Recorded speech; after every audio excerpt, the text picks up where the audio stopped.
La paracha de Balak, évidemment, est dominée par un personnage, Bilam. Et donc, nous allons un peu étudier Bilam aujourd'hui. Alors, première source, première référence, c'est la Mishnah dans Avot, chapitre 5 de Avot, Mishnah Yutet. Kol mishesh biyado, shlosha dvarim alalu mitalmidav shel Avram Avinu, ou shlosha dvarim acherim mitalmidav shel Bilam Arasha. Donc, celui qui a littéralement dans sa main.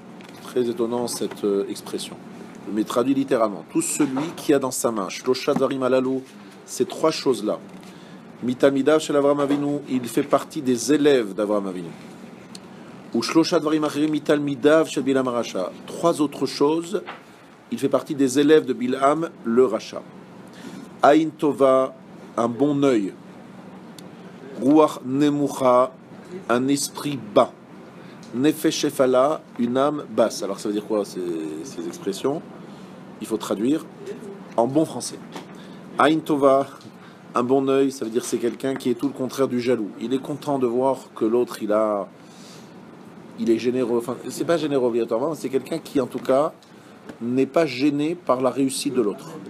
Celui qui est loin de la kina, loin de la jalousie. Il est content de ce que l'autre a. Ruach nemucha, il s'agit ruach toujours par rapport à l'orgueil. Voilà, bravo. C'est l'humilité. Ruach nemucha, c'est l'humilité. Nefesh shefala, c'est par rapport à la ta'ava. Rappelez-vous, hakina, hata'ava ve'hakavod motzim et ta'adam min ha'olam. Kin'a, la jalousie, ta'ava, la passion, et kavod, la recherche des honneurs. Font sortir l'homme du monde. C'est une autre Mishnah. Donc ici, c'est ça la référence. Aïn tova, c'est le contraire de celui qui est jaloux. Ruach nemucha, c'est le contraire de celui qui cherche le kavod, l'honneur. Et nefesh shefala, c'est le contraire de celui qui est sous l'emprise de son désir. L'inverse, aïn ra'a, ruach gevoha, nefesh rechava, mitalmidav shel Bilam Arasha. Eh bien, Bilam, il a des élèves à qui il enseigne le contraire. Ma ben talmidav shel Avram Avinu, le talmidav shel Bilam Arasha. Quelle est la différence entre les deux? Talmidav shel Avram Avinu, ochlin ba'olam hazeh, ve'nochalin ba'olam haba, shenemar le'anchil ohava yesh, ve'otzrotehem amaleh. Je traduis. Quelle est la différence? Que se passera-t-il? Et là, on parle au niveau de leur récompense ou de leur sanction. Entre les élèves de Avraham et les élèves de Bilam, il y aura une grande différence. C'est que les élèves d'Avraham consomment ochalin ba'olam hazeh, mangent dans ce monde, c'est-à-dire ils ont déjà un salaire dans ce monde. Ve'nochalin, ils ont un héritage ba'olam haba dans le monde futur. Shenemar le'anchil ohava yesh, pour faire hériter à mes amis, yesh, il y a. Ve'otzrotehem amaleh, et leur réserve, je remplirai. Aval talmidav shel Bilam Arasha yorshim geinam ve'yordim miber shachat. Mais par contre, les élèves de Bilam Arasha héritent du Gehinam et descendent dans Be'er Shachat. Be'er Shachat, c'est un synonyme du Gehinam. Shenemar ve'ata Elohim toriden miber shachat anshe domim yema lo yechetzo yemeh v'nif tarba. Bon. Alors, ici, dans cette Mishnah très connue, mais qu'il faut quand même avoir en tête parce que c'est vraiment la Mishnah qui est le socle de la paracha de cette semaine, nous allons tout de suite poser une question. Pourquoi est-ce qu'on parle des talmidim? On parle des élèves. Les élèves.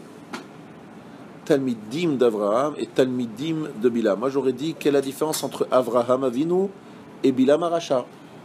Non, pourquoi parler des élèves? On fait la différence entre la personnalité d'Avraham et la personnalité de Bilam. Non? Pourquoi parler des élèves?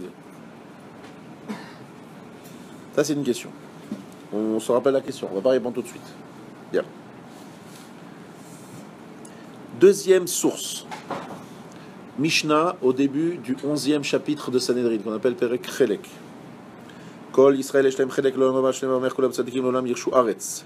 Shlosha Melachim Ve'arba Idiotot Enaim Chelek L'Olam Haba. Il y a 3 rois et 4 non-rois, Hédiot, des gens qui ne sont pas spécialement, qui n'ont pas un poste particulièrement important, n'ont pas de part dans l'Olam Haba. Shlosha Melachim Yerovam Achav ou Menaché. Les 3 rois qui n'ont pas de part dans l'Olam Haba sont Jéroboam, Achav et le roi Ménaché. Arba idiotot, et 4 personnages qui ne sont pas des rois, qui n'ont pas droit au Lamaba, Bilham, Doeg, Achitophel et Gehazi. Doeg et Achitophel, c'était à l'époque de David. Il y a eu des petits problèmes avec Doeg et Achitophel, on n'en revient pas là-dessus, mais Gehazi, c'était l'élève de Elisha, le prophète Elisha, et Bilham. Alors d'abord, il faut savoir que Bilham n'est pas juif, n'est-ce pas? Vous le savez. Et on le met dans le même sac que les 3 qui sont juifs. Doeg, Achitophel et Gehazi sont juifs. Bilham n'est pas juif. Alors déjà, Elo Chelek Laolam Haba. Qu'est-ce que ça veut dire Elo Chelek Laolam Haba? Rambam, dans Perush HaMishnah, dit que les Chassidei Omot HaOlam, les justes parmi les nations, ont une part dans l'Olam Haba.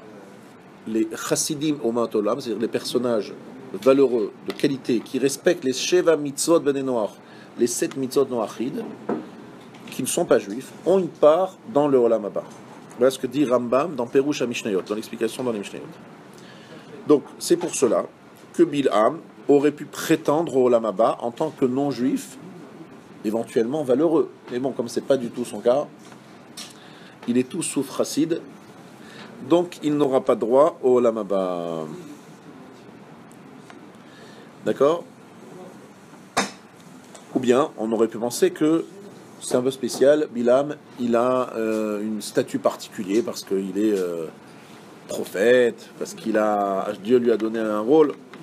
Peut-être c'est pour cela qu'il aurait droit au Olam Haba. D'accord? Donc pour l'instant, on a appris 2 choses. On a appris qu'il y a une Mishnah dans Avot qui nous parle des traits de caractère catastrophiques, Kin'a, Ta'ava, Kavod, la recherche des honneurs, la jalousie, la passion. C'est ce qui caractérise Bilham. D'accord? Donc déjà, un bilan catastrophique. Ensuite, on nous dit qu'il n'a pas de part dans l'Olam Haba. Et il fait partie d'un groupe catastrophique aussi, qui s'appelle celui d'Oeg, Achitophel et Gehazi. Tout ça, c'est clair, je pense, ne pose pas trop de difficultés à comprendre. Maintenant, nous allons voir que Bilham, c'est pas quelqu'un de simple, c'est pas quelqu'un de très pachout, très simple. Nous allons faire quelques scoops aujourd'hui, il faut rester assis, mettre votre ceinture de sécurité, nous allons décoller. Il y a un Yalkut Shimoni. Yalkut Shimoni, celui-là, il est très connu pour l'instant. Le Lokam Navi Od be Yisrael que Moshe. Be Yisrael Lokam, aval beumot haolam kam, ve ezeze Bilham ben Beor. La Torah termine en disant aucun prophète, ne peut être comparé be Israël, en Israël, à Moshe. Donc en Israël, Moshe est unique, en tant que prophète. Par contre, dit le Midrash, pourquoi c'est écrit be Israël? Lokam be Israël que Moshe Od. Dans Israël, il n'y a pas eu comme Moshe.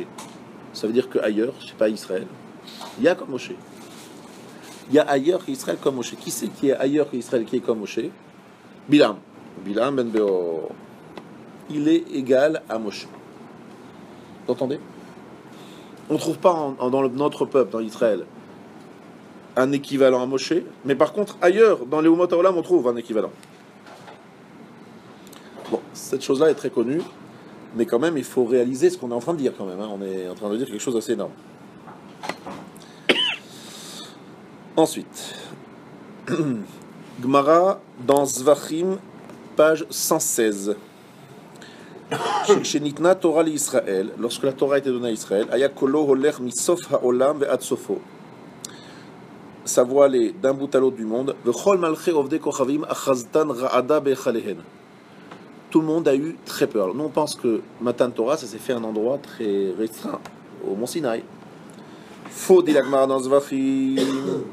Lorsque la Torah a été donnée à Israël, il y a eu un bruit, un voix, un col qui a irradié, qui était dans le monde entier, qu'on a entendu, qu'on a perçu dans le monde entier. Et les rois tremblaient. Réada, c'est véritablement un tremblement. Les rois tremblaient, non, c'est pas le tremblement de terre, c'est les rois qui tremblaient dans leur palais. Ve'amru shira. Ils ont commencé à chanter. Les rois non-juifs ont chanté. Shenemar ou vehechalo kulo omer kavod. Le mizmor qu'on va dire tout à l'heure, chapitre 29 des Teilim, juste avant le Chadodi, uvehechalo kulo omer kavod. Nitkabtsu kulam etzel Bilam Arasha. Tous les rois du monde se sont réunis chez Bilham. Bilham, c'était donc leur référent, on est d'accord. Amroulo makol ha'amon asher shamanu. Qu'est-ce que c'est que ce bruit-là? Shema Maboul Balaolam. Il y a quoi? Il y a un nouveau Maboul. Pourtant, Farnishba, Kadosh Baruch Hu, Shenomavi Baolam, Hachem s'est engagé à ne plus envoyer de Maboul. Amulo Maboul Shel Maïm Enomevi, Aval Maboul Shel Esh Mevi. Il dit Hachem s'est engagé à ne pas amener un Maboul d'eau. Il n'y aura plus de déluge, mais d'eau, mais de feu. Il ne s'est pas engagé. Il dit moi j'enverrai plus d'eau, mais peut-être il enverra du feu.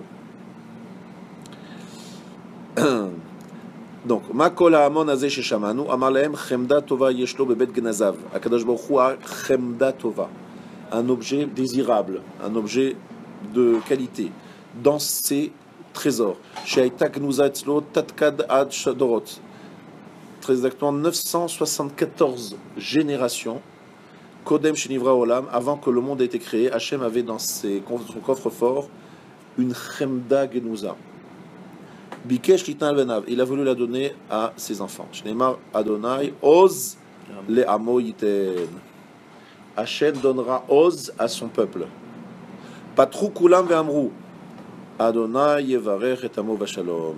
Et alors ils ont terminé en disant qu'Hachem bénit son peuple dans la paix. C'est que tout à l'heure, lorsque vous terminerez le chapitre des Teilim, chapitre 29, juste avant le Chadodi, et que vous direz cette phrase, Adonai oz l'amo yiten, Adonai yevarech et amo vashalom, vous saurez que la Gemara dans Zvachim dit que la première partie du verset a été dit par Bilham à propos de la Torah. Hachem oz l'amo yiten, il a donné à son peuple oz, quelque chose de puissant, quelque chose qui était chez lui depuis 974 générations avant la création du monde. Pourquoi 974 ? Plus 26. Parce que 974 plus 26 égale 1000, et que c'est écrit que la Torah était déjà là 1000 ans, 1000 générations avant qu'elle soit donnée au mont Sinaï. Donc Hachem Oz la Moïten, voilà ce que dit Bilam à tous les peuples du monde, tous les rois qui viennent le consulter, parce qu'ils ne comprennent pas c'est quoi ce bruit, ils comprennent quelque chose qui se passe, mais ils ne savent pas ce que c'est. Et à ce moment-là, ils répondent tous, Hachem, Yevarech, et Amo, Vashalom. Les peuples du monde bénissent le peuple d'Hachem en disant qu'il bénisse son peuple dans la paix. Voilà ce que dit la Gemara dans Zvachim. D'accord ? Maintenant, donc déjà, on voit qu'il y a un personnage qui est le référent. Lorsqu'il y a quelque chose qui se passe dans le monde qui n'est pas compréhensible, il est là, il répond, il oriente. C'est le repère. Prochaine source, il y a le coup de Shimoni à la fin de Parashat Vezot Abraham. Alors, Yefresh Yesh ben Nevuato shel Moshe Nevuato shel Bilam ben Beor. Il y a une différence entre la prophétie de Moshe et celle de Bilam. Moshe lo haya yodea mi medaber imo. Bilam haya yodea mi medaber imo. Moshe ne savait pas qui lui parlait, et Bilam savait qui lui parlait. Moshe lo haya yodea matai medaber imo ad shenedaber imo. Moshe ne savait pas quand Hachem allait lui parler, jusqu'à ce qu'il lui parle. Ou Bilam haya yodea et matai medaber imo. Bilam savait quand est-ce qu'Hachem allait lui parler. Moshe lo haya medaber imo elak shehu omed. Moshe, il ne lui parlait que lorsqu'il était debout. Ou Bilam haya medaber imo kshehu nofel. Et Bilam lui parlait lorsqu'il était tombé, il était par terre. Donc on nous dit qu'il y a une différence entre Moshe et Bilam. Et dans certaines choses, Moshe il est mieux que Bilam. Bilam est mieux que Moshe, pardon. Dans certaines choses, pas dans tout. Parce que Bilam, il sait que Hachem va lui parler, mais Moshe il ne sait pas. Bilam il comprend qu'il y a une parole de Dieu qui va lui donner. Moshe il n'a pas. Il connaît le temps, il maîtrise le temps. Évidemment, la Gemara dans Brachot, page 7, que tout le monde connaît, qui est qu'il savait capter Bilam Arasha, le moment, l'instant de la colère de Dieu. Dieu se met en colère tous les jours. Mais d'une façon très courte, heureusement pour nous. Il est en colère tous les jours, mais un jour, très peu de temps. Rega. 1. Chameshet ribo, ou shmona talafim, ou shmona meot, ou shmonim, ou shmoné. 1. 58 888 tièmes d'une heure. Donc vous divisez une heure en 58 888. Précis. Le Shabbat aussi. Vezui rega, c'est un instant. Ve'en kol biria yechola lechaven ot hasha'ah. Personne, c'est trop court. Personne n'arrive à capter cet instant, c'est trop court. Chutz mi Bilam HaRasha, sauf Bilam HaRasha. Oui, Bilam HaRasha, il capte cet instant-là. Il a que des qualités, Rav. Là, je vous rappelle qu'au début, on a commencé avec des défauts. Oui. Kin'a, Tava, Kavod. Mais là, en ce qui Là, concerne on est à 5-0, 6-0 par rapport à Moshe, c'est vrai qu'il est très puissant, il est bien placé. Et vous n'avez pas encore tout entendu. Vous n'êtes qu'au début. En tout cas, il sait capter l'instant où Hachem se met en colère. Et c'est donc très dangereux parce qu'il a une arme incroyable. Parce qu'au moment où Dieu est en colère, si on fait une malédiction, c'est grave, c'est très grave, très très grave. Pratiquement un 20e de seconde. Allez, j'ai fait un calcul, bravo. À peu près, ouais. Il y a des gens qui sont forts en calcul mental. Sachez quand même que pour votre culture générale, qu'il y a eu 7 prophètes chez les Goïm. 7 prophètes chez les Goïm. Ça, c'est pas très connu. Dans Tana de Be Eliyahu Rabba. Eliphaz Atemani. Donc il y a un Yéménite. Il s'appelait Eliphaz. Sofer Hanaamati. Ou Bildad Hashuchi. Eliyahu ben Berachel Habouzi. Iov Me'eretz Utz. Bilam ben Beor. Bilam, c'était le dernier. D'accord? Maintenant, regardez bien ce qui suit. Lo hiniach hakadosh baruch hu davar baolam shelo gal'o le Bilam. Il n'y a rien. Écoutez bien. Hakadosh baruch hu, il n'y a rien dans ce monde qui n'est pas révélé à Bilam. Mipneba. C'est-à-dire, tout, Hachem a tout dévoilé à Bilam. Bilam, c'était un chacham, et il a tout dévoilé. Mipnema, pourquoi? Mipne shatidin kolumot haolam lomar lifnon avri bono shel olam. Ilo natata lanu navi que Moshe ino mekamim toratcha. Les gens allaient dire, attendez. Les Juifs, ouais, tu es content, tu les aimes, les Juifs, c'est des chouchous. Mais c'est normal, tu leur as envoyé Moshe Rabbeinu. Si nous on avait eu un Moshe Rabbeinu, mais évidemment qu'on aurait été différents. Mais on n'avait pas de Moshe Rabbeinu, c'est ta faute, c'est toi qui es responsable. Hachem dit, écoutez, très bien, j'ai pas de problème, j'ai compris. Pour éviter ce genre d'argument, il leur a envoyé Bilam. Donc, ils ne peuvent pas dire, on n'a pas eu de prophète, on n'a pas eu de référence. Si, vous avez eu Bilam. Donc, il y a une réponse d'Hachem au peuple du monde. Vous avez eu Bilam, parce que sinon, ils auraient pu argumenter. Mais c'est normal, nous, on avait un problème au départ, on n'avait pas Bilam. Très bien. Alors, je dis la dernière phrase. Et là, vous restez. C'est pour ça que j'ai dit qu'il y a un scoop. Parce que moi, franchement, lorsque j'ai vu ça, j'ai dit, attends, je vais relire encore une fois. J'ai pris mes lunettes, je relis. Shehaya me'ule bechokhmato yoter mi Moshe. Shehaya me'ule bechokhmato yoter mi Moshe. Qui avait dans sa chokhma, sa sagesse, me'ole c'est au-dessus. Il avait un stade au-dessus de Moshe dans la chokhma. Alors là, ça m'a assis là. Qui c'est qui dit ça? Alors je l'ai, Tana de Be Eliyahu Rabba, chapitre 28, Hot Yudbet, vérifiez. Bon. Alors, mais c'est pas terminé, hein. Les scoops, vous en allez voir, aujourd'hui, ils en ont plein, des scoops. Bilam, vous allez comprendre que c'est pas n'importe qui, c'est pas genre quelqu'un, un petit rigolo qui arrive et qui fait un petit peu de désordre, non. C'est un personnage à qui Hachem a donné énormément de cadeaux, des beaux cadeaux. וכן היה עולה בדעתו של הקדוש ברוך הוא ליתן התורה קדושה לישראל לבד משום שם קדושים וכמעה שניתנה לבלעם בן באור. Elle a presque été donnée à Bilam. La Torah. C'est pas fini.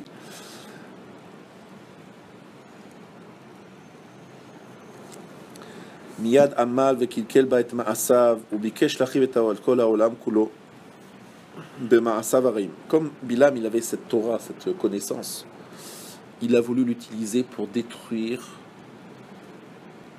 Non, d'abord kilkel bo ma'asav, c'est quelque part ça l'a rendu mauvais. La connaissance l'a détruite. Lui-même déjà. Ses actes étaient mekul kalim. Il a voulu détruire le monde entier avec ses mauvaises actions. Velo hiniach hakadosh baruch hu davar ba'olam shelo yom megale Bilam. Donc rien, Hachem n'a rien laissé qui n'a pas révélé à Bilam. Parce que Hakadosh Baruch Hu savait chez Atidi Naumot Lomar.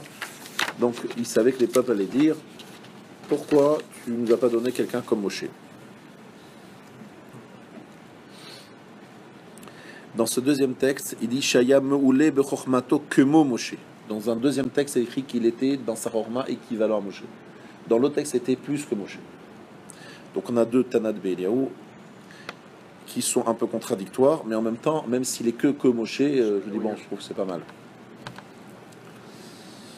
Alors, maintenant c'est pas terminé.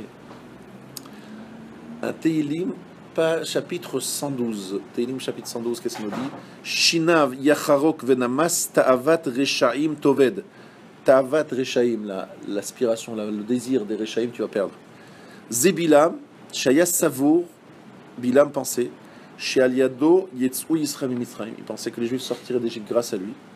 Ve Aliado tinaten Torah be Israël. Il pensait que la Torah serait donnée par lui, par Bilam, à Israël. Et Kivan shelo alad beyado. Et puisqu'il n'a pas été choisi, je résume en quelques mots.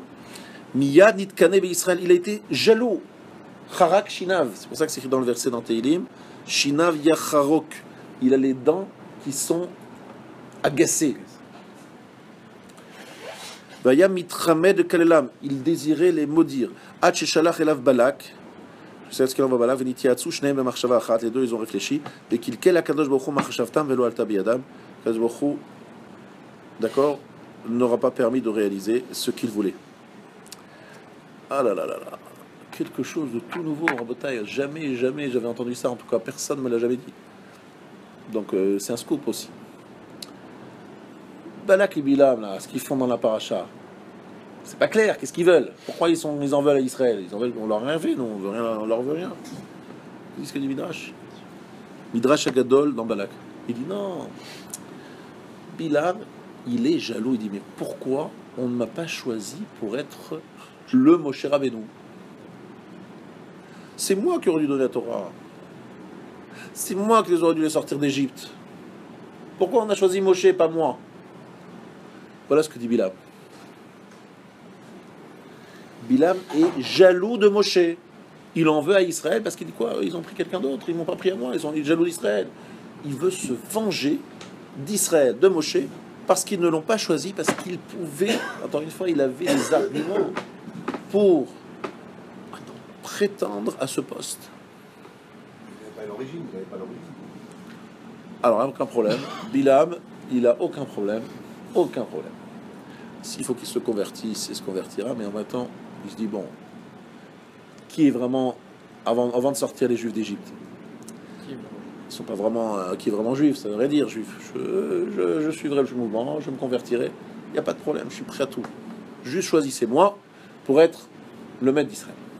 Pourtant, il y a un midrash qui dit que Bilham, il a été conseiller de Pharaon et il Exactement. leur a conseillé de tuer les Bnei Israël, Ah, oui. enfin, les garçons. Exactement, bravo. Alors, quoi, Bilam a voulu tuer Israël et après il a vu que Israël a résisté, donc il s'est dit ceux-là c'est des gens très résistants et Dieu les a choisis. Donc si Dieu les a choisis, parce qu'au début il lui dit on va s'en débarrasser, d'accord, bon, il voit qu'on n'y arrive pas, donc il se dit ben, si on n'y arrive pas, c'est que c'est eux le peuple élu, c'est eux qu'Hachem il veut.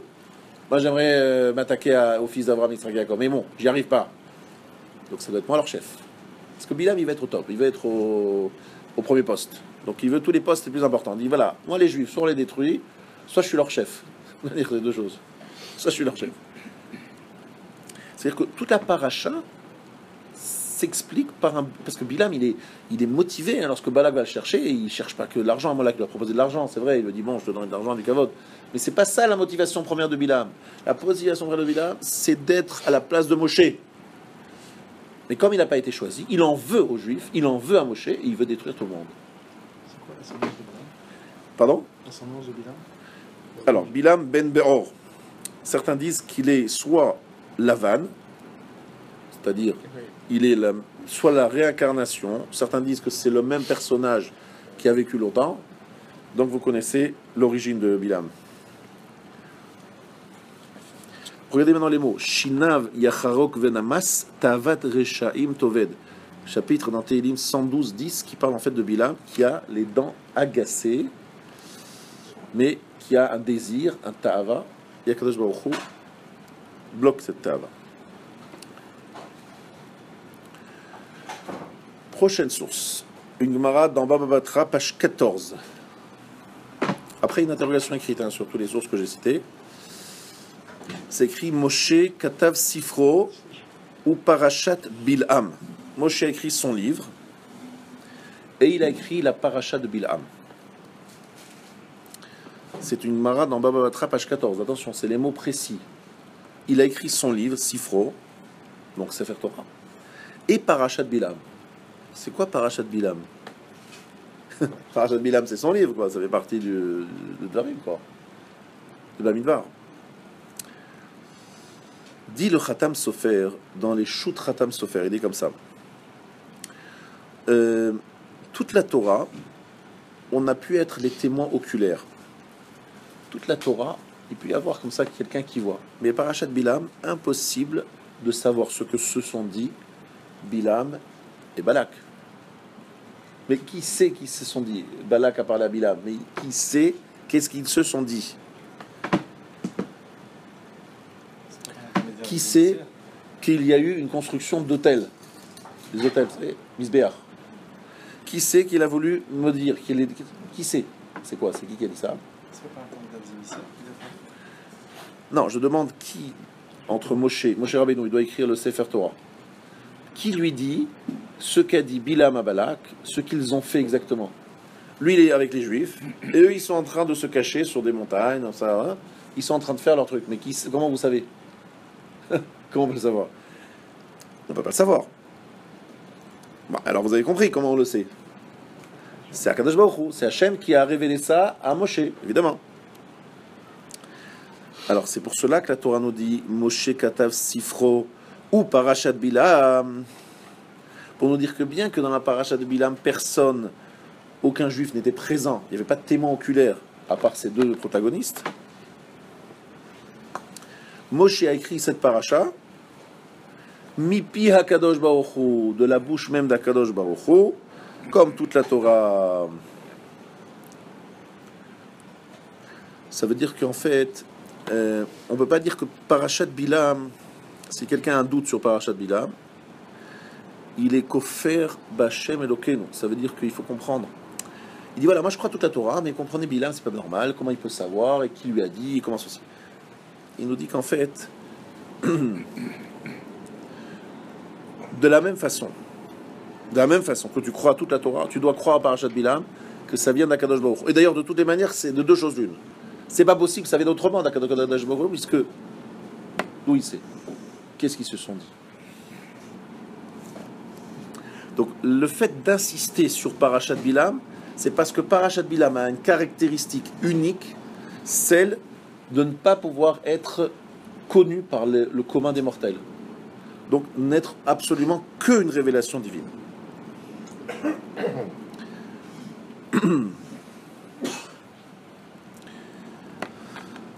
Prochaine référence, c'est un ritba dans ma Sechet Baba Batra. En safek ki aktuvim kitzru inyan bilam undvuotav leYisrael lefi sha'a. וגם קיצר הכתוב בעניין חוכמת קסמים, כמו שקיצר בענייני עבודה זרה של דור אנוש, שלא סיפר בו הכתוב כלל, וחיבר בו אברהם אבינו ספר שהיה בו 400 פרקים. Vous savez qu'Avraham Avinu, il avait un sefer, un livre, qui s'appelait Masechet Avoda Zara, le traité de l'idolâtrie, dans lequel il n'y avait pas moins de 400 chapitres. 400 chapitres dans Avoda Zara. Chez Avraham Avinu, on ne connaît pas, nous, les Avoda Zara. C'est Avoda Zara de 400 chapitres. On a Avoda Zara aujourd'hui, Masechet Avoda Zara, mais elle ne fait pas 400 chapitres. Elle en fait beaucoup moins. Donc, c'est quoi cette histoire? Donc, c'est Avraham, on sait qu'il avait quelque chose que nous n'avons plus.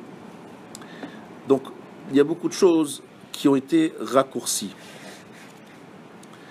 Et certains disent, c'est ce que dit ici ce Ritva, Nire midat rabotenu, ki Moshe Rabbeinu chiber sefer levad mashu katu batorah, qu'il aurait écrit un autre livre, à part ce qui est écrit dans la Torah, dans lequel ce livre se serait intitulé Sipur Parashat Bilam.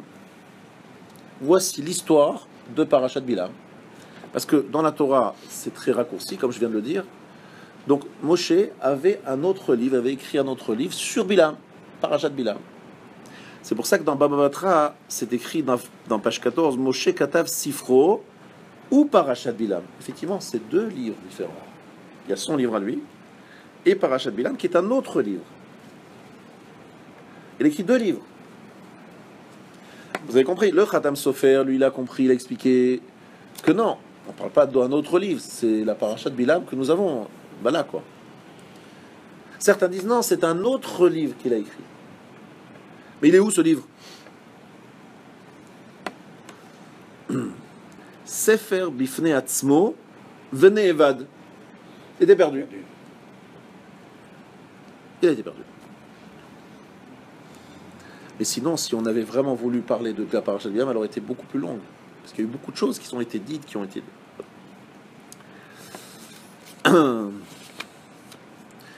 Il y a une Gemara dans Sanhedrin qui nous dit Amar lehu mina le Rav Chanina. Il y avait un kofer, un min c'est un hérétique, qui s'est adressé à Rabbi Chanina. Il dit Mishmi alach Bilam bar Kamava. Est-ce que tu sais quel âge il avait Bilam? Amar lo mirtav loktiv, ela midirtiv anshe damim umirma, lo yechetsu yemehem, bart latin ou tlat shenin, ou bart latin ve arba. Il dit, je ne sais pas exactement, mais comme c'est écrit dans Tehilim, chapitre 55, Anshe Damim ou Mirma, les hommes de ruse n'iront pas jusqu'à la moitié de leur jour. Lo yechetsu yemehem. On sait que normalement un homme vit 70 ans. Donc je déduis que Bilam, qui est arrivé à moins de la moitié, il est à moins de 35 ans. Donc il avait 33, 34. Shapir Kamar, il lui a dit, tu as raison. Le Didi Chazile Pinkese de Bilam, j'ai vu un pinkas, une sorte de carnet de Bilam. Vavaktivbe Bartlatin, Utlatchenin Bilam, Chagira Katkatil Yati Pinchas Listaa. Donc, il avait 33 ans, Bilam le boiteux, lorsque Pinchas, le voleur, l'a tué. 33 ans. Donc, on voit qu'il y avait un certain pinkas, il y avait un chapitre, il y avait des pages consacrées à Bilam. Le boiteux ou le borgne? Ben les deux, mon capitaine. Les deux, mon capitaine. Pour le boiteux, c'est... Il a des défauts quand même. Non, mais c'est pourquoi? Parce que dans cette paracha, on nous dit que son pied a été écrasé contre le mur par la naisse. C'est là qu'il est devenu boiteux. Avant, il était juste borgne. Il n'existait pas déjà Bilam à la naissance de Moshe? Pardon? S'il était conseil de Pharaon, c'était au moins 80 ans. Khazak, ça c'est une très bonne question. Khazak, notre ami pose une très bonne question. Il dit, mais ça ne va pas, c'est Gemara dans Sanhedrin qui dit qu'il avait 33 ans lorsqu'il a été tué. Ne va pas du tout avec le Midrash qui dit que Bilam faisait partie des conseillers de Paro. C'est des conseillers de Paro, c'est bien longtemps avant. Excellente question. Pardon? Le Gilgul de Laban. Le Pas de Gilgul, ça va, mais si c'est Laban lui-même. Non, mais en fait, non, on parle de Bilam. On dit que Bilam était un des conseillers. Il y avait Yitro, il y avait Yov, donc on était trois. Donc il y avait trois conseillers. Et c'est écrit effectivement dans la Gemara aussi d'ailleurs. Et sachant que Moshe, il avait 80 ans. Moshe avait 80 ans lorsque. Voilà, donc ça pose quand même quelques problèmes. Maintenant, sachant que Bilam a été tué à la fin des 40 ans dans le désert, à la fin des 40 ans du désert, on est d'accord, hein, c'est la fin des 40 ans qu'il a été tué Bilam, puisque c'est la guerre de Midian, c'est vraiment tout la fin. Donc il y a 40 ans, il était déjà conseiller de Pharaon avant la décision d'asservir les nés Israël. Donc on est parti sur du 600, plus que 600 ans, donc on est mal, pas de 600 ans, j'exagère. Non, 120 ans. Voilà. 210 ans déjà. Que moi 200. On est en tout cas très loin des 33 ans. On va devoir aller un peu plus vite parce que le temps passe, mais ce que je voudrais ici, vous avez compris dans ma première partie, j'ai voulu d'abord vous apporter des sources qui prouvent que Bilam, d'abord, qui il est, que c'est pas n'importe qui. On parlait de Chochma Moshe. On nous dit que Moshe a peut-être consacré un livre entier sur Bilam. Un livre entier sur lui. Il aurait écrit Sifro, Sefer Torah et Parashat Bilam. Moshe Rabbeinu, il écrit un livre qui est le Sefer Torah plus, on dit voilà, plus la paracha de Bilam, un livre. C'est pas n'importe quoi. Et puis, on comprend que ce personnage, il était genre il voulait, sur les starting blocks, il voulait absolument faire sortir les Juifs d'Égypte, et qu'il est jaloux de Moshe, jaloux du peuple d'Israël, qui sont sortis d'Égypte. Il voilà, moi je voulais les faire sortir. C'est moi qui ai droit à ce privilège.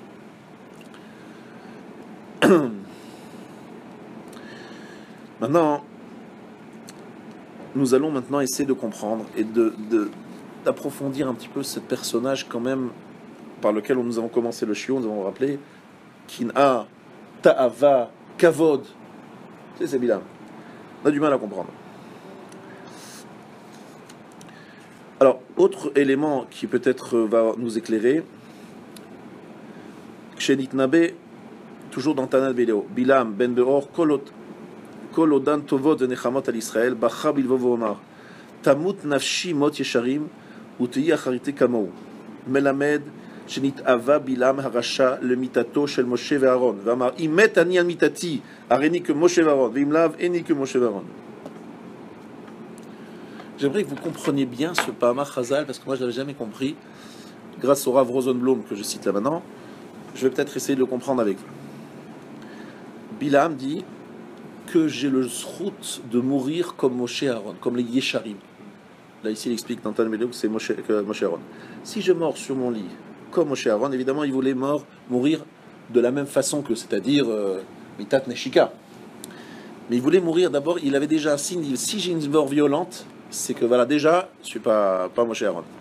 Mais lui, il a entendu tout ce qui est prévu sur Israël, il rêve quelque part, il rêve d'être au même niveau, d'avoir la même part que Moshe Aaron.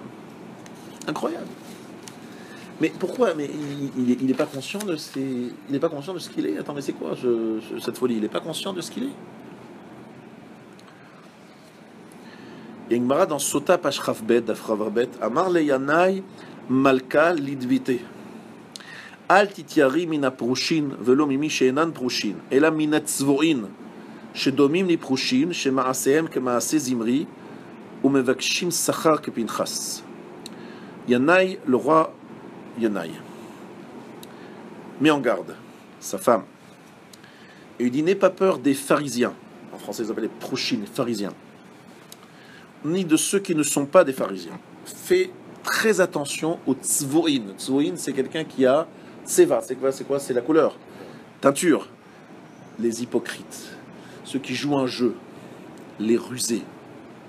Ceux qui jouent un jeu. Domine Iproshin, ils ressemblent aux pharisiens. Shema Sehem que Maaseh Zimri, leur action ressemble à celle de Zimri. Zimri, c'est celui, vous vous rappelez, dans la paracha, qui va avec la fille de Midian. Ou Mevakshim Sachar que Pinchas, et qui demandent et qui attendent un salaire comme Pinchas. Ils font l'acte de Zimri et qui disent, mais moi je mérite Pinchas. C'est-à-dire que ce sont des gens qui sont dans l'erreur totale. C'est-à-dire, ils ont, pour eux, dans leur tête, ils méritent le salaire de Pinchas. Mais ils font ce que fait Zimri.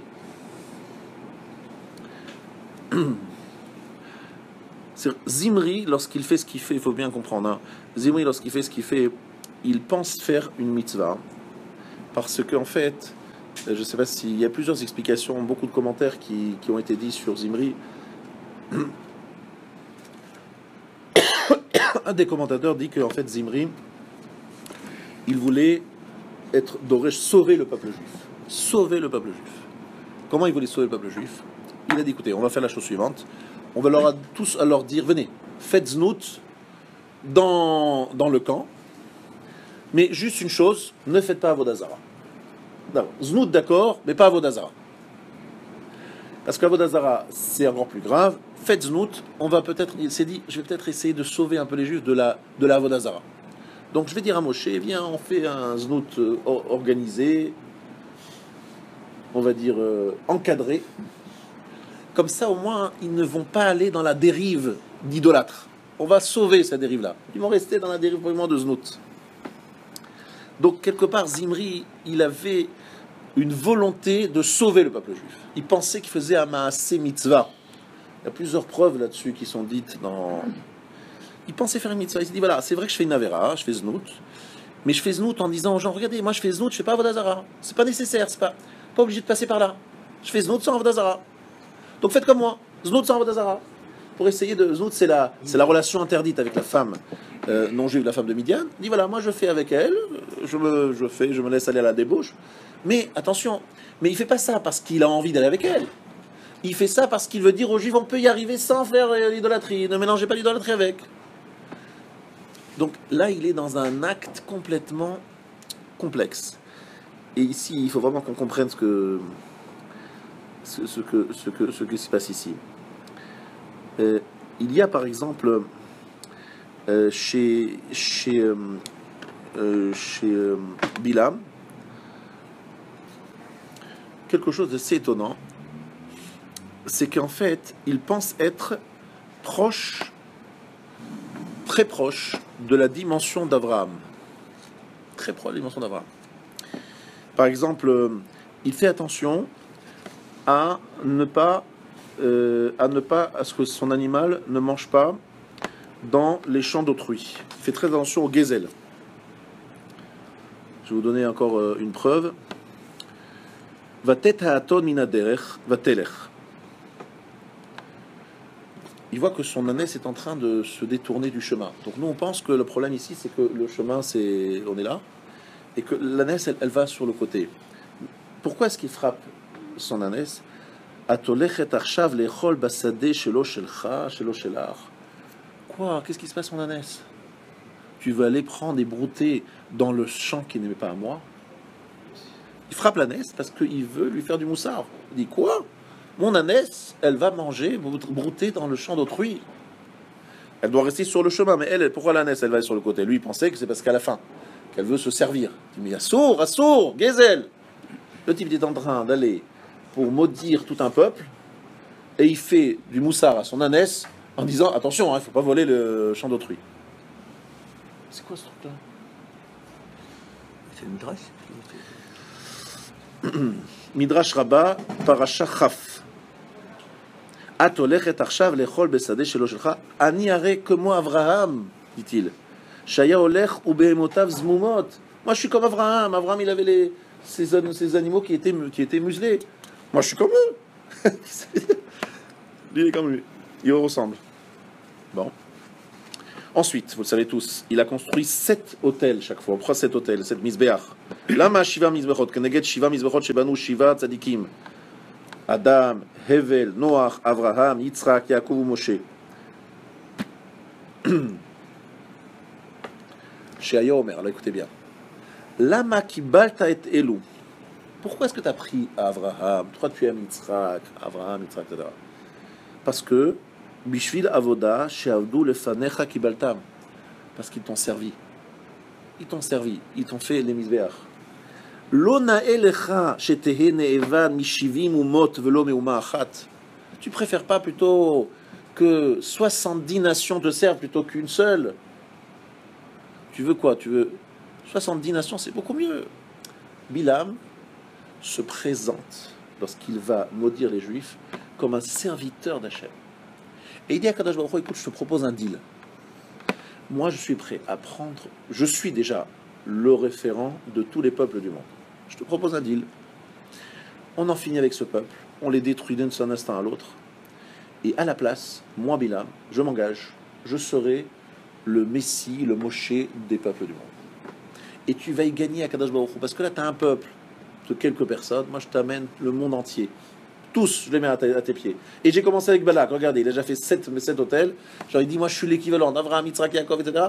Moi, Adam, même de Iran de monde, jusqu'à Adam, Shem, Noach. Je suis, alors là, je te propose un deal de folie. Parce que qu'est-ce qu'il pense, c'est Bilam? Il voulait détruire Israël après quoi? On fait quoi après? Il ne sait pas que le monde, il a un sens, qu'on va vers une direction, etc. Tu dis, non, il n'y a pas de problème. Il n'y a pas de souci, on détruit le peuple juif. Et après, je suis là. Je suis le sauveur. Maintenant, vous pensez que Bilam, il était conscient de son erreur. C'est faux. C'était sa voix. Sa voix, c'est il était dans un fantasme. Il pensait que c'était un grand sadique. Il dit, moi, je fais autant d'hôtels que Adam, hein, tout cela réuni.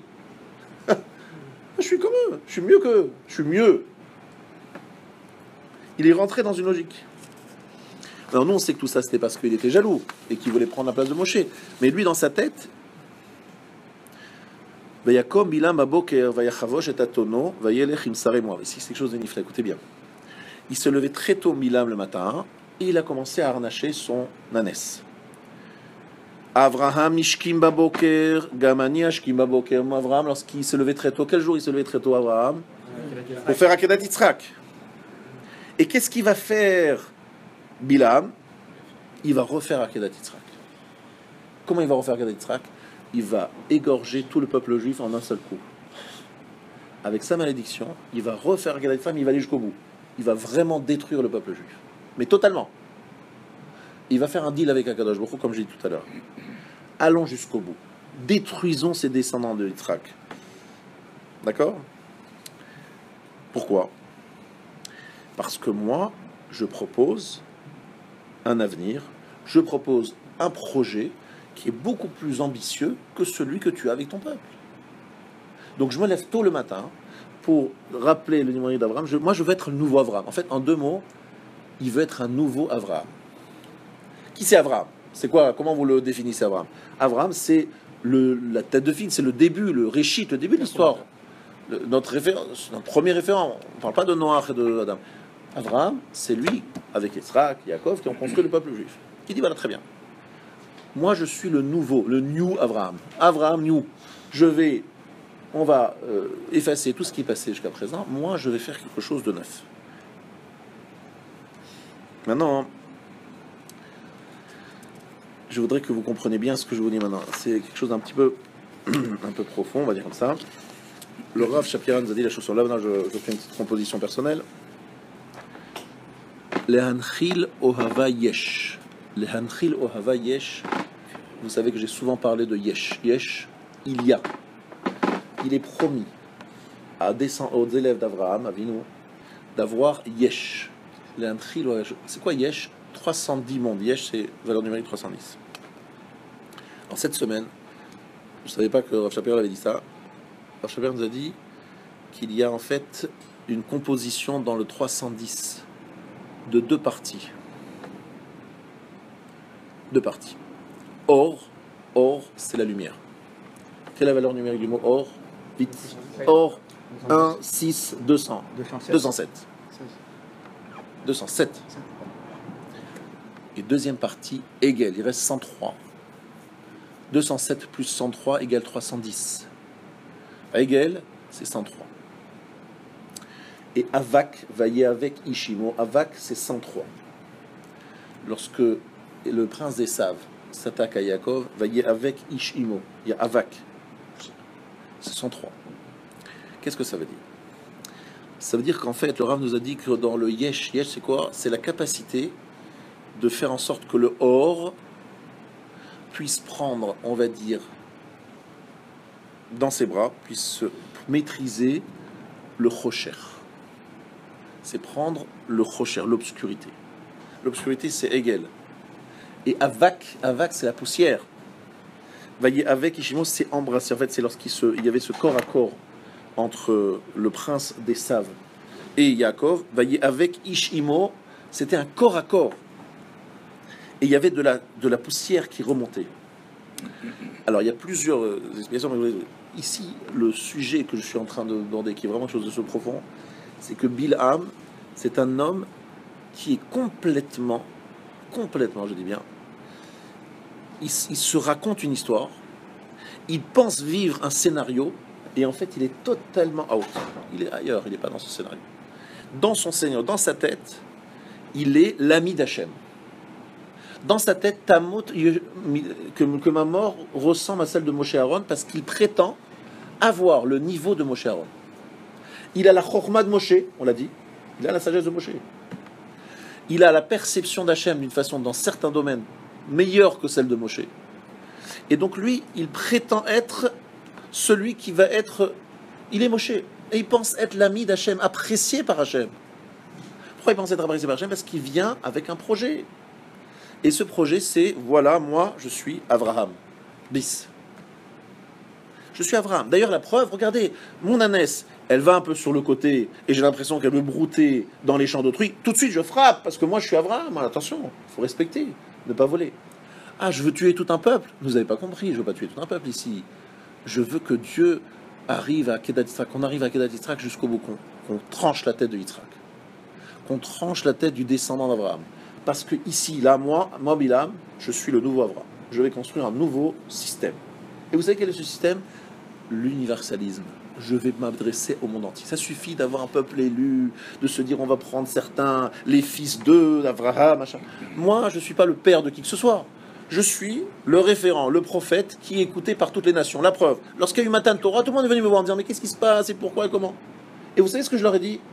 Adonai oz lamo iten, Adonai yevarech et amo v'shalom. Voilà ce que j'ai dit. Donc je suis le référent, il n'y a pas de problème. Moi je vous dis, je gère le problème. Et à Kadosh Baruch Hu, je suis sûr que tu vas agréer ces Sheva Mizrachot, ces 7 hôtels. C'est un homme qui est convaincu d'être un serviteur d'Hachem alors qu'il est tout le contraire. C'est un Zimri qui demande le salaire de Pinchas. Un Zimri, c'est-à-dire il est complètement dans son histoire.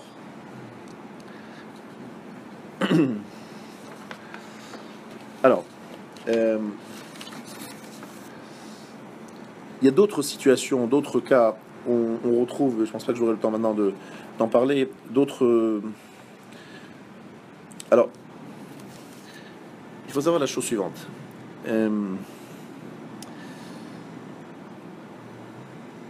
Bon, je pense que je ne vais pas le citer aujourd'hui parce que si je n'aurai pas le temps, cette partie-là, je vais arriver à la conclusion. C'est Raphaël Shmulevitz.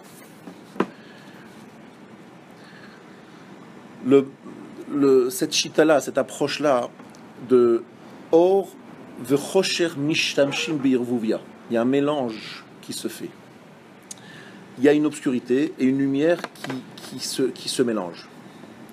Nous, ce qu'on prétend, c'est Yesh. C'est faire en sorte que le Or, 207, il prenne le dessus sur Egel, 103, pour arriver à Yesh, c'est-à-dire à véritablement un résultat. Le résultat, c'est pas qu'on oublie le Chosher.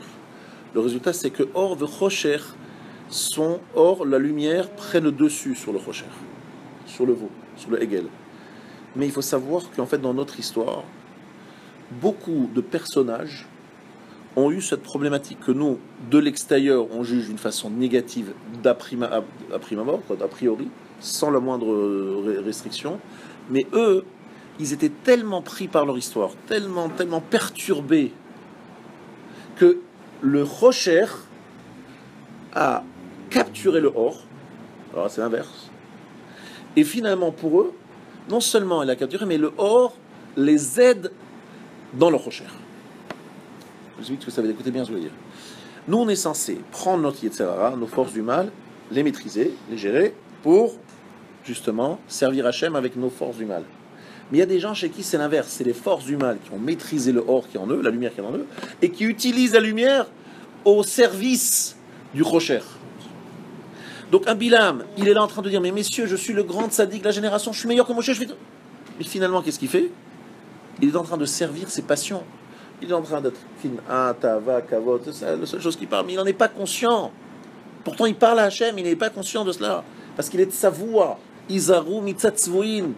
Faites attention à ceux qui sont complètement... Et regardez bien le mot vaillé avec Ishimo. Ça, c'est quelque chose de nifla. Avak, c'est la poussière. Avuka, c'est une torche. En fait, le rôle, j'ai souvent expliqué ça, c'est qu'en fait, notre rôle à nous, arrive Shabbat, on a 2 bougies. Termine Shabbat, les 2 bougies sont torsadées. Entrée de Shabbat, 2 bougies séparées. Fin de Shabbat, 2 bougies torsadées pour faire une avuka. C'est que la dimension du Shabbat, c'est la dimension de Echad, elle réunit cette dualité, pour en faire qu'une seule. Le rôle d'un juif, ça serait de prendre Esav, d'accord, va y avec Ishimo, de le prendre, de l'enlacer, et qu'à travers cet enlacement, on sanctifie le nom d'Hachem, avec Esav, à travers la maîtrise des forces positives d'Esav. Vous comprenez? Mais attention, c'est dangereux, parce que si tu prends Esav si proche, Esav, il peut prendre le dessus, et toi te transformer en serviteur d'Esav sans que tu le saches. Et c'est ça, vailler avec Ishimo. Avak, c'est lorsque la poussière, elle monte, On voit pas trop les choses sont pas claires, ça, il y a de la poussière partout, on est comme ça, d'accord, avac. Eh bien, c'est ce qu'il fait. Esav, il trouble, il met le trou partout, il met de la poussière partout, on ne sait plus très bien qui est quoi, qui maîtrise qui. Est-ce que c'est Yaakov qui maîtrisait ça? Est-ce que c'est Esav qui maîtrise Yaakov? On ne sait plus très bien où on en est. Mais quelque part, le rôle qu'Hachem voulait, c'est que veiller avec, c'est qu'avocat, c'est qu'on arrive à faire cela. Or et Hegel. Or et Hegel. Donc, ne vous trompez pas, Bilam est convaincu d'être un grand serviteur d'Hachem. Et il ne saura, il a dit lui-même, quel sera véritablement son statut que le jour de sa mort. Si je meurs sur un lit, c'est que je suis un tzaddik. Si je meurs d'une mort violente, c'est que je suis un rachat. Il ne le sait pas. Il ne le sait pas. Bilam, il ne le sait pas. Il n'a pas compris qui il est. Pour revenir au début de notre cours, nous avons parlé des élèves de Bilam, les élèves d'Abraham. Lorsqu'on parle d'élèves, Abraham, Bilam, il pense être Abraham. Pourquoi on compare Abraham et Bilam? Parce que Bilam, il va être Abraham. Pourquoi il pense à Abraham et pas à Moshe? Parce que Abraham, c'est le début de l'histoire juive. Lui, Bilam, il veut commencer une histoire. Il veut effacer celle d'avant. Il dit, voilà, je commencerai une nouvelle histoire. Et après, lorsqu'il échoue, ce qu'il fait, il envoie les filles de Midian. Il dit à Kadosh Baruch Hu, regarde, qu'est-ce qu'il croit? Un peuple de tzadikim, regarde, voilà, quelques filles, on les envoie, et hop, tout est parti, ni Avodazara, machin. Quelque part, il veut prouver à Kadosh Baruch Hu, regarde, c'est la mauvaise cam que tu as là. Tu me dis, tu le veux absolument eux, mais on débarrassons-nous d'eux. Il a essayé d'abord de les maudire, Hachem n'a pas accepté, il dit, très bien, tu veux pas les maudire? Mais on va faire tout de suite une expérience. On va envoyer les filles Midian, on va voir ce qui va se passer. Catastrophe. Alors Bilam, il se dit, maintenant je vais parler à Kadosh Baruch Hu, je dis, attends, t'as vu? Mauvaise cam. Très très mauvaise. Mais il n'arrive pas. Et on voit dans ses brachot comment il est admiratif d'Israël. Il est admiratif d'Israël et en même temps il veut les détruire. Parce que le projet divin par rapport à Israël, il le plaît. Mais il se dit que peut-être on n'a pas ici ce qu'il faut. Mais pourquoi il dit ça? Parce que lui, Bilam, il le vit mal. Le fait que c'est Moshe qui a pris sa place, lui, il aurait voulu avoir la place de Moshe. Il aurait voulu sortir les Juifs d'Égypte. Mais pourquoi il veut prétendre à ça? Parce qu'il a une chorma énorme. Hachem lui a envoyé une chorma incroyable. Bilam, il connaissait tout. Tout ce qu'Hachem... Donc, il lui a donné toutes les clés. C'est pour ça que Bilam s'est trompé. Je voudrais vous dire quelque chose. Les grands personnages, entre guillemets, les plus terribles de l'histoire, sont souvent des gens qui avaient une grande perception des choses, une grande force. Dans quel domaine?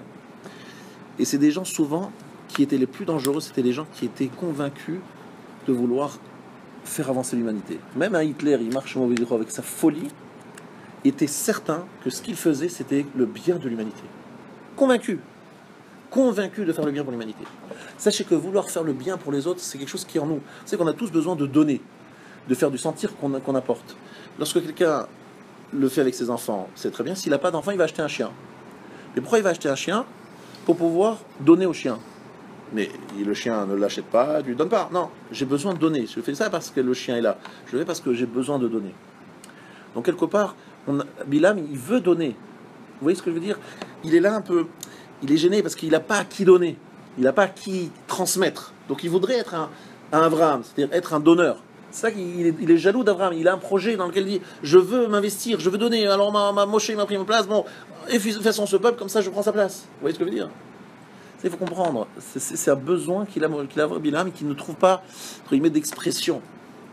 Donc Bilam pense être là, en train d'agir pour le bien de l'humanité. Donc c'est un personnage extrêmement dangereux, mais qui pour nous est un message très fort de ce que, souvent, lorsqu'on a une négia, on pense faire le Shem Shamaim, c'est souvent la lumière qui est au service du Hegel, et pas l'inverse. C'est pas la lumière qui prend le dessus sur l'Hegel. Donc attention, la Anchilo Hava Yesh. Donc on est Talmidav chez l'Avraham et Talmidav chez le Bilam. Les élèves d'Avraham, les élèves de Bilam, c'est quoi des élèves? Ça veut dire que ce sont des gens, ou comme Avraham, qui voient la vérité, qui sont dans le vrai, ou comme Bilam, tous les deux cherchent à donner pour l'humanité, tous les deux veulent offrir, tous les deux veulent se réaliser par le don.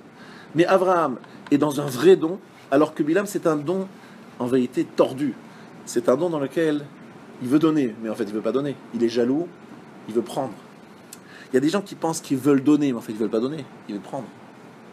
Il y a des gens qui pensent offrir à l'humanité quelque chose, mais en fait, non, ils cherchent à se mettre en avant. C'est un politique. Ça peut être un politicien qui peut des fois se dire moi je fais le bien du peuple. Ça peut être un exemple, effectivement. Ça peut être ça aussi. Il y a plusieurs situations. Faire très attention à ne pas être un Avraham, mais un Avraham tordu. Parce qu'un Avraham tordu, c'est un Bilam. Un Avraham tordu, c'est catastrophe. La semaine prochaine, c'est le 14 juillet, nous ferons